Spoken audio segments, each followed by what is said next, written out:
സാഹിത്യം വായിക്കുകയില്ലാത്ത വായിച്ചിട്ടേ ഇല്ലാത്ത പല നേതാക്കളും ഈ എന്താ പറയുക പ്രസംഗം നിയമസഭയിൽ പ്രഭാഷണത്തിന് ഒരു വാർത്താമൂല്യമുണ്ടാക്കാൻ ചില ഉദ്ധരണികൾ സാഹിത്യത്തിൽ നിന്ന് കൊണ്ടുവരാറുണ്ട്. ഇത്ര വലിയ വായനക്കാരനായ വി ഡി സതീശൻ ഒരിക്കലും ഞാൻ കേട്ടിട്ടില്ല അദ്ദേഹം രാഷ്ട്രീയ പ്രസംഗങ്ങളിലോ നിയമസഭയിലോ രാഷ്ട്രീയം പ്രസംഗത്തിനിടെ സാഹിത്യം ഉദ്ധരിക്കുന്നത് ഞാൻ പൊതുവെ കേട്ടിട്ടില്ല. ഒറ്റപ്പെട്ട സംഭവങ്ങൾ ഉണ്ടായിരിക്കാം. അതെന്തുകൊണ്ടാണ് ഇത്ര വലിയ വായനക്കാരനായിട്ടും രാഷ്ട്രീയ പ്രസംഗങ്ങളിൽ നിന്ന് മാറ്റി നിർത്തുന്നത്? ഞാൻ അതിലേക്ക് വരാം. അതിനു മുമ്പ് കുറിപ്പ് പറഞ്ഞതിൻ്റെ ഒരു കണ്ടിന്യൂഷൻ ഉണ്ട്. വളരെ യാദൃശ്ചികമായിട്ടാണ് കുറിപ്പ് പനമ്പള്ളി ഗോവിന്ദനെ കുറിച്ച് പറഞ്ഞത്. ഞാൻ കണ്ടിട്ടില്ല അതുവരെ, അദ്ദേഹത്തെ പരിചയപ്പെട്ടിട്ടുമില്ല.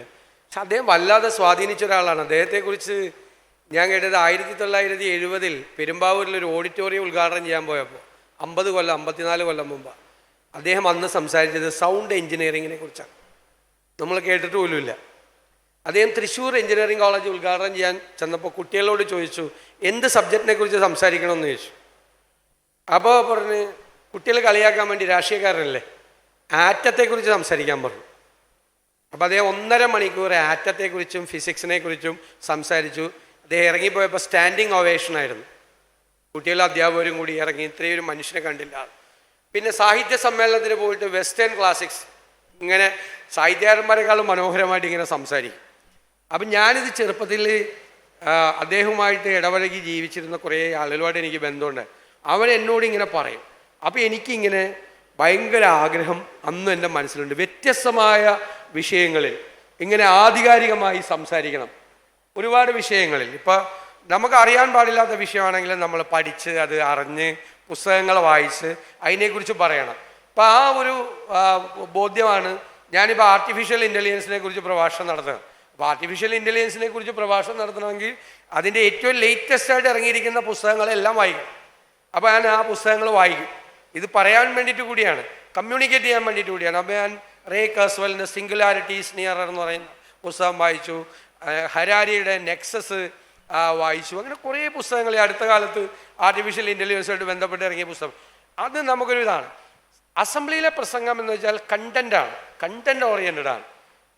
ഇപ്പോൾ ലീഗലായിട്ടുള്ളൊരു സംഭവമാണെങ്കിൽ ലീഗൽ ഫ്രെയിമിൽ നിന്ന് നമ്മൾ ആ വിഷയം അവതരിപ്പിക്കുകയാണ്. ചില വാക്കുകൾ നമ്മൾ വായനയിൽ നിന്ന് വരും.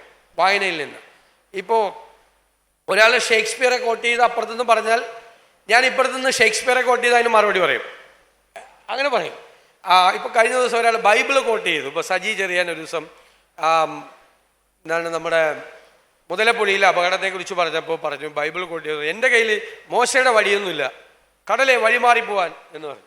അപ്പോൾ എനിക്ക് പെട്ടെന്ന് ബൈബിളിലെ വാചകം എനിക്ക് മറുപടിയായിട്ട് പെട്ടെന്ന് വന്നു. അപ്പം ഞാൻ പറഞ്ഞു ഭരണാധികാരിക്ക് വേണ്ടത് കയ്യിൽ വേണ്ടത് മോശയുടെ വഴിയല്ല, ശലോമോൻ്റെ പ്രാർത്ഥനയാണ്. നിന്റെ പ്രജകളെ നന്നായി നടത്തിക്കൊണ്ടുപോകാൻ ഉള്ള ജ്ഞാനം വിസ്ഡം എനിക്ക് തരണമേ എന്നുള്ള ശലോമോൻ്റെ പ്രാർത്ഥനയാണ്. ആ പ്രാർത്ഥന നിങ്ങളുടെ കയ്യിലുണ്ടായിരുന്നെങ്കിൽ 6 മാസം മുമ്പേ ഈ വിഷയം തീർന്നേനെന്ന് പറഞ്ഞു. അത് നമ്മുടെ ഒരു ഞാൻ ബൈബിൾ വായിക്കണ കാരണം ബൈബിളിൻ്റെ ഇൻ്റർപ്രിട്ടേഷൻ വായിക്കും. അങ്ങനെ പറഞ്ഞു കഴിഞ്ഞാൽ ഒരു സാഹിത്യകൃതി വായിച്ച് പറഞ്ഞു കഴിഞ്ഞാൽ പെട്ടെന്ന് അതിനകത്ത് മറുപടി വരും, ഓർമ്മ വരികയും ചെയ്യും. പിന്നെ വാക്കുകൾ വരും, നല്ല വാക്കുകൾ നമുക്ക് വരും, ചില വാചകങ്ങൾ നമ്മൾ വരും. അനാവശ്യമായിട്ട് നമ്മളങ്ങനെ ഒരു ഉദ്ധരണിയായിട്ട് അങ്ങനെ പറയാറില്ല. ഒരു സബ്ജക്റ്റ് പറഞ്ഞാൽ ആ സബ്ജക്റ്റ് പറയുകയും ആ സബ്ജക്റ്റിൽ ഇപ്പം നമ്മളൊരു മെഡിക്കൽ ബില്ലിലാണ് സംസാരിക്കുന്നത് എന്ന് പറഞ്ഞാൽ നമുക്ക് ആ മെഡിക്കൽ ടേംസ് വരും. മെഡിക്കൽ ടേംസ് അതുമായിട്ട് സംസാരിക്കുന്ന പുസ്തകം വരും.